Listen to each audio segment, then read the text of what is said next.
So, good evening, everybody. We are here again with a new PBL Talk, our series of interviews on international tax matters. Today, we are really honored to have with us our friend Rogério Fernandes Ferreira, who is partner of his tax law firm in Portugal, one of the leading firm in Portugal.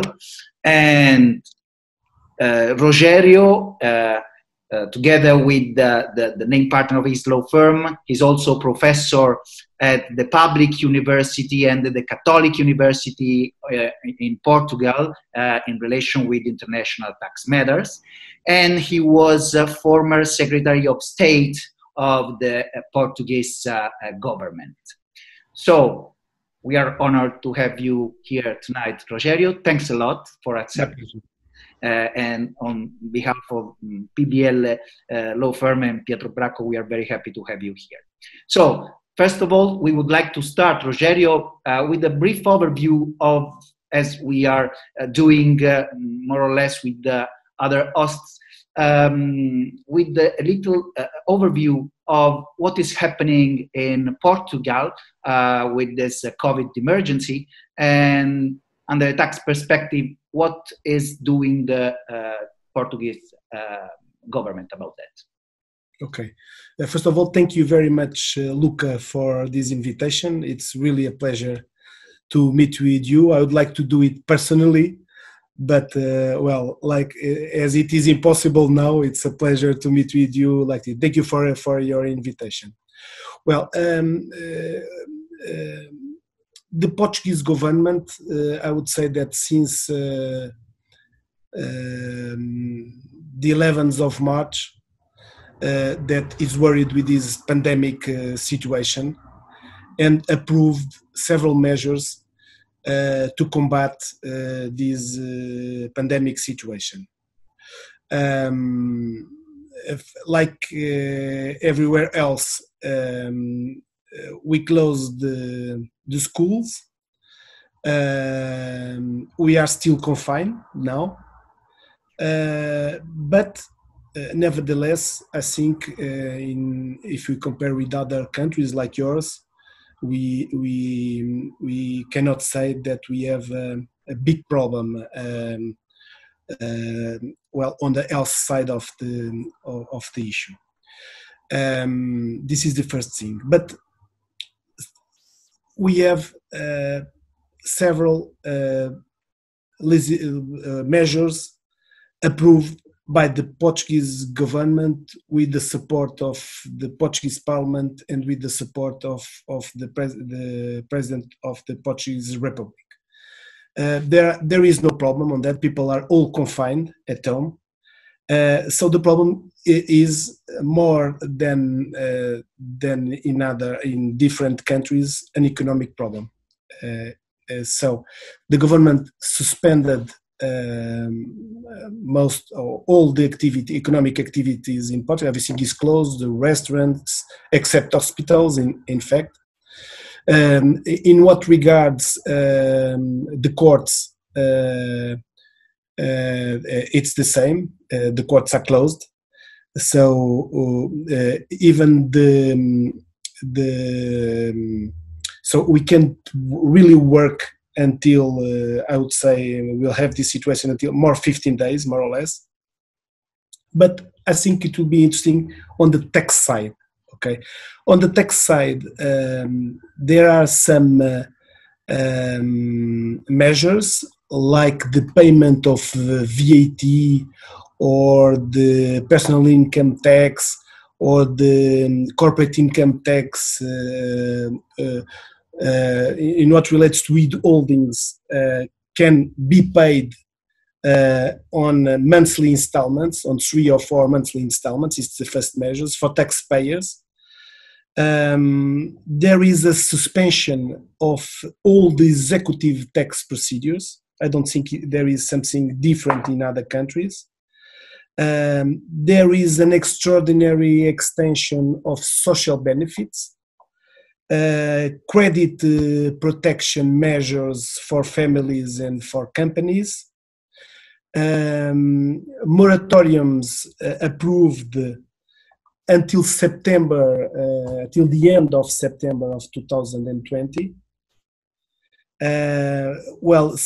Some other customs duty reliefs and exemptions from VAT on imports of goods, goods needed to combat the COVID-19, and also some tax reliefs on the purchase of medical equipment, including masks, protection equipment, test kits, etc.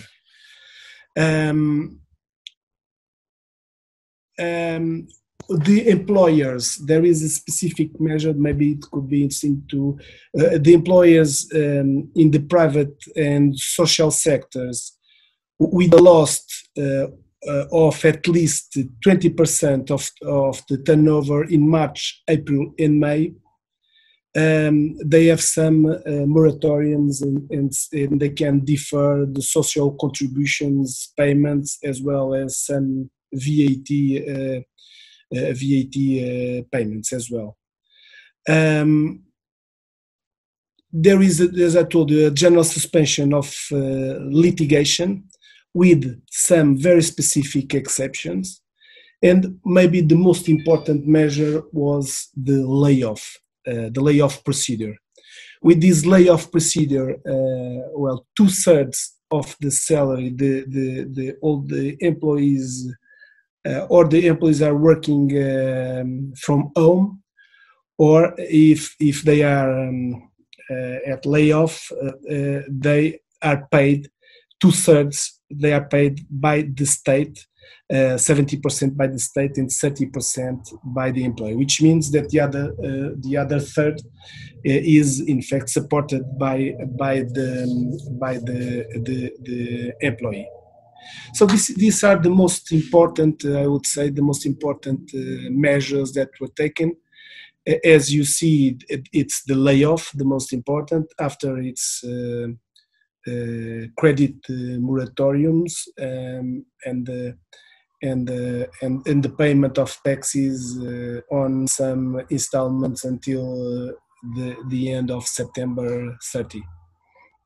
Thank you very much, Rogerio, for the clear explanation. As you said, yeah, we are all in line. I think all the countries are implementing almost the same rules.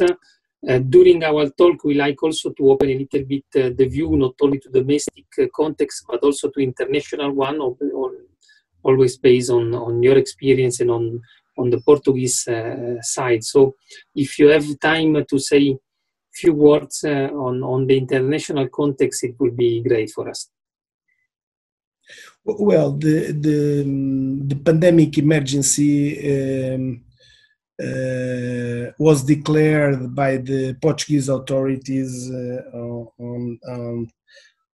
after, I think, on the 14th of March. So we don't have so much time to know what kind of international tax problems and implications this situation will have. Nevertheless, what we can say is that it will arrive some tax problems. Just to think, first of all, Portugal, like other countries, closed very quickly. In fact, the frontiers. I don't know if you know, but it was a phone call from our Prime Minister to the Spanish Prime Minister that in 1 hour they closed the frontiers from Spain. It was something incredible. Yep. But in fact, I think we'll have some problems derived by the border controls regarding the flow in and the flow out of the country and the return of the Portuguese nationals and the departures of the foreign residents. The problem that can arrive are common. We will have some Portuguese nationals, tax residents abroad that are now caught by the lockdown ordered by the Portuguese authorities, and they may be forced to stay in Portugal much longer than originally planned by them. So maybe the tax authorities, if they don't think about the specific situation that we are living, maybe they will want to consider them as residents for tax purposes in 2020. This is the first question that we can say. Another problem, it's around the employment income.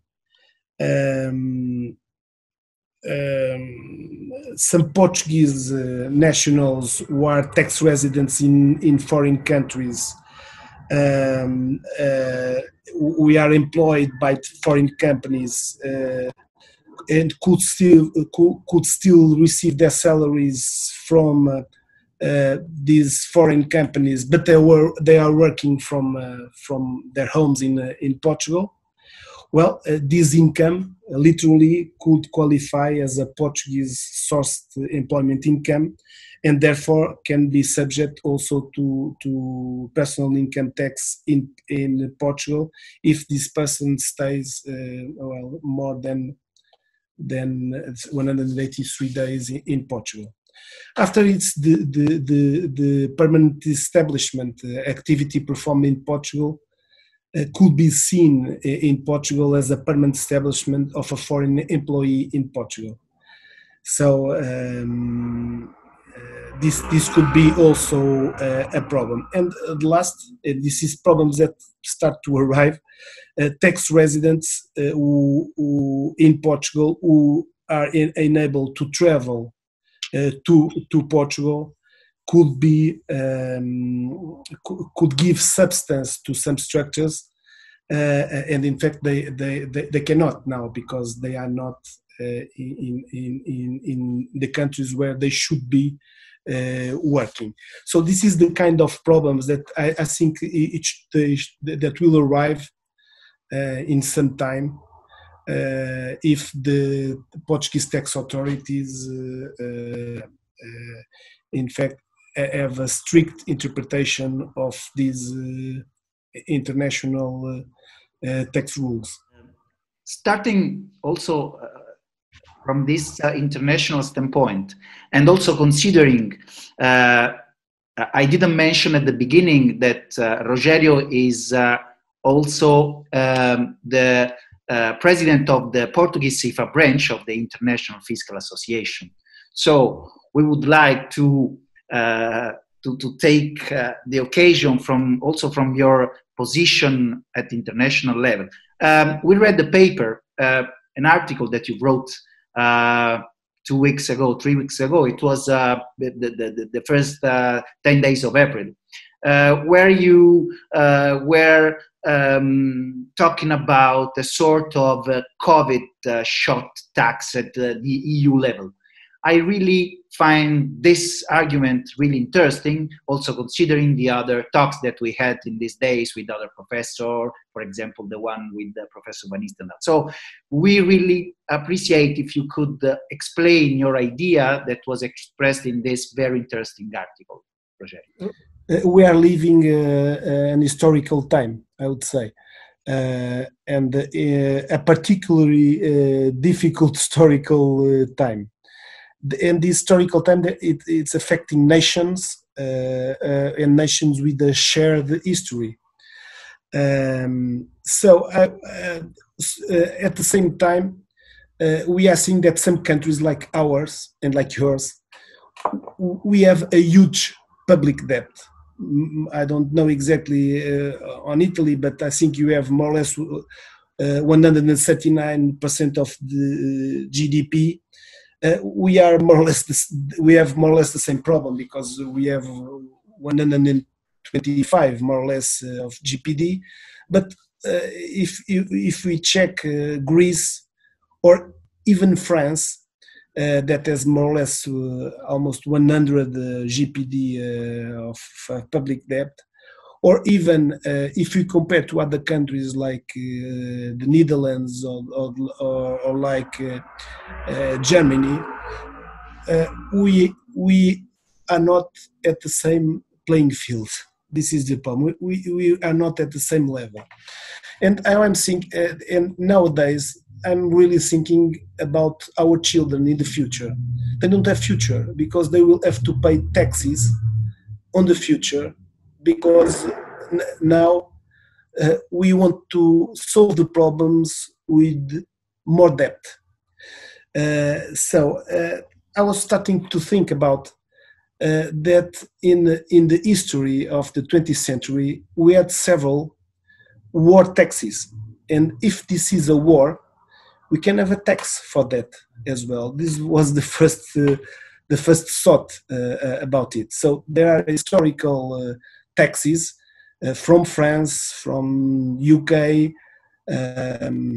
even from Switzerland, like with this nature, and there are some constitutions who in fact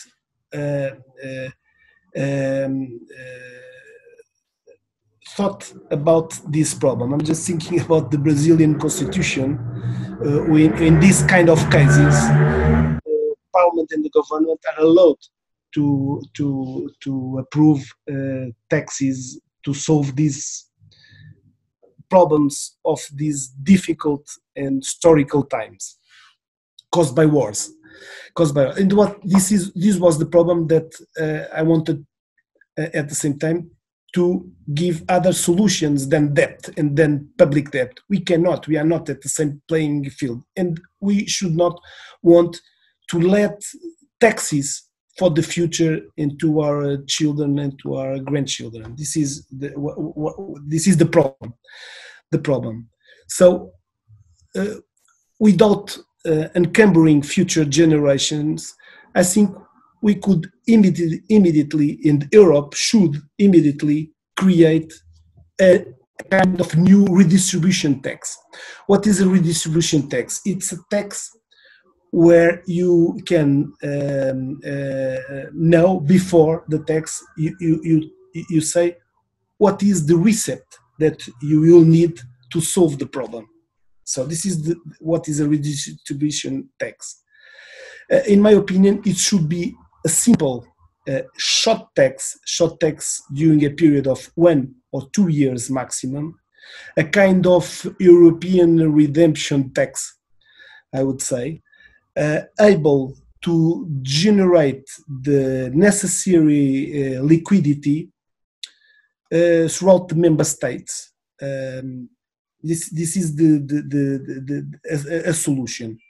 It should be approved to be an European tax, approved by the European Council, proposed by the European Commission, and supported by the European Parliament. That's what I think, and it should be, in fact, approved. At the same time, without any national intervention, other than the assessment and the collection of the tax. It should be approved by a regulation, an European regulation, and maybe for 2001 or 2002 or even 2001. The amount should be a percentage of the European GDP. I don't know how much it should be approved and discussed between all the member states. The tax rate determined in advance, maybe with the minimum exemption threshold, which in this case I think it could be could differ in each member state. We are not all the same, so this minimum exemption threshold may be different in Europe, and should tax, in my opinion, not the companies but the private individuals. That's my opinion is different from the last interview. because we cannot tax, in my view, now companies. We have to support the companies. So this tax, at least in my opinion, should tax private individuals on net financial assets. It means savings, including bank savings, like deposits, but also on other immovable assets, like a kind of surcharge on the property tax. I don't know. We could think about 1.5 or 2% on all these this tax. So it should be mainly on, but also on other immovable assets, like a surcharge on the property tax. But in my opinion, excluding equity or private debt securities such as bonds, shares, or shareholders' loans, because we have to protect the companies. Now it's the time to protect companies and the economic activity and the business activity.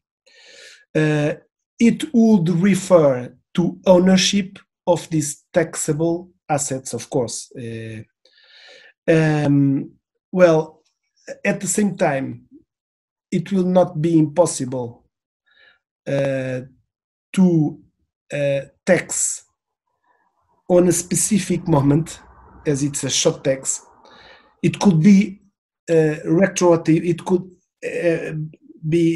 could be justified as a retroactive tax measure. We are in a pandemic situation, and if we could choose, I would choose the 11th of March, because 11th of March was when the World Health Organization started to say that we had a pandemic problem.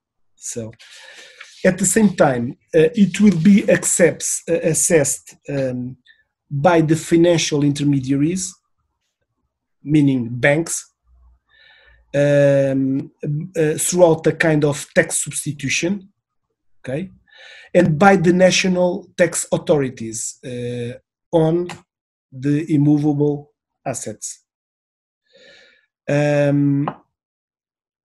This tax would be levied, in my opinion, as I was saying, on private individuals and residents in the European Union.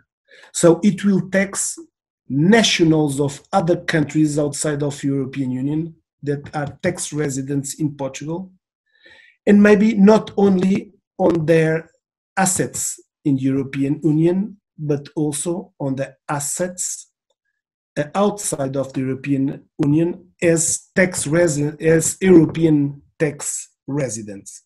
If people want to live in Europe, they may be taxed in Europe as tax residents, but always excluding companies.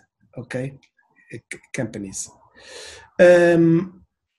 The nature of this tax, I would call him a kind of new European solidarity tax, exclusively allocated and consignated to fighting the effects and the health effects and economic effects of the pandemic in Europe. Maybe we could call him the new extraordinary European COVID shock tax, because of the temporary, as it's a temporary tax. I don't have figures for that, but maybe just you to give us an idea about what we have in Portugal. In Portugal, the GDP is more or less 220,000 millions. Well, the bank deposits are more or less 2/3 of the Portuguese GDP. So you will get around 150,000 millions. If you say that half of it, 50%, are bank deposits of companies that we don't want to tax, we will get more or less 70,000 million for private individuals. For immovable property, we have more or less 660,000 millions in what we call patrimonial value, which is more or less 85% of the market value of the property in Portugal. So if we exclude companies, we will have around 400,000 million in these assets. If we add the public debt certificates, which is, I would say, more or less 10% of the public debt, we'll say that we have here more or less 25,000 millions. Okay, so if we add bank deposits, immovable property, and public debt, we will get around 500,000 millions. If you put 1.5% of tax rate, you will get 7,500 millions for the short tax just in Portugal. As GPD of Portugal is more or less 1.2 of Europe, you just multiply it for 100, and you have a minimum of 750,000 millions of a short tax, European short tax. This is more or less what we foresee for the fund that we are discussing for the next years. So I would prefer this than more public debt. And for Italy or Spain or even France, and why not for Germany or for the Netherlands, what would they prefer? What is 1.5% on our deposits and on our savings? It's nothing. And this is a short tax, just to solve a war that is this pandemic situation. No, really, really interesting. A new suggestion on the European field. So that's, I think that we need to think about the way of funding the money for, on the one side, saving the economy, as you said, and on the other side, to allow the state to go on with the normal life of the state. So that's an interesting point of view to think about. No way, absolutely. Thanks for this. And at the last thought, if this is an European tax, we can distribute it in different way. There are countries we need more subsidies than others. I'm thinking about Italy, and I'm thinking about Spain. I'm also just these two countries. You need more help from Europe than other countries, and this is a way that the European Union can solve a problem in a different way in each country.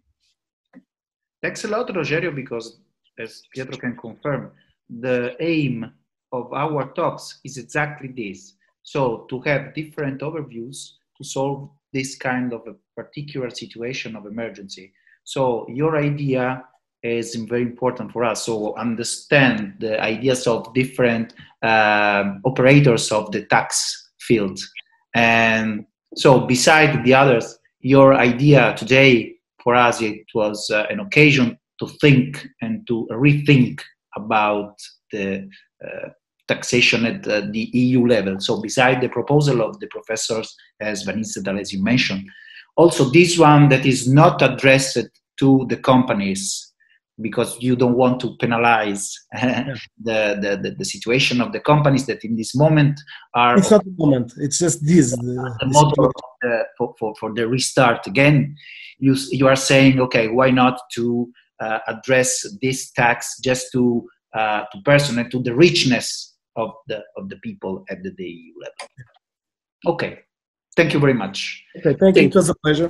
Thanks a lot. It was a pleasure. We hope to see you in person as soon as possible. Yeah. And thanks a lot, and good luck for the restarting also in Portugal. And see you soon. Bye bye. Okay. Thank you. Thank you. Bye-bye. Ciao. Bye. Bye, Luca. Thank you. Bye bye.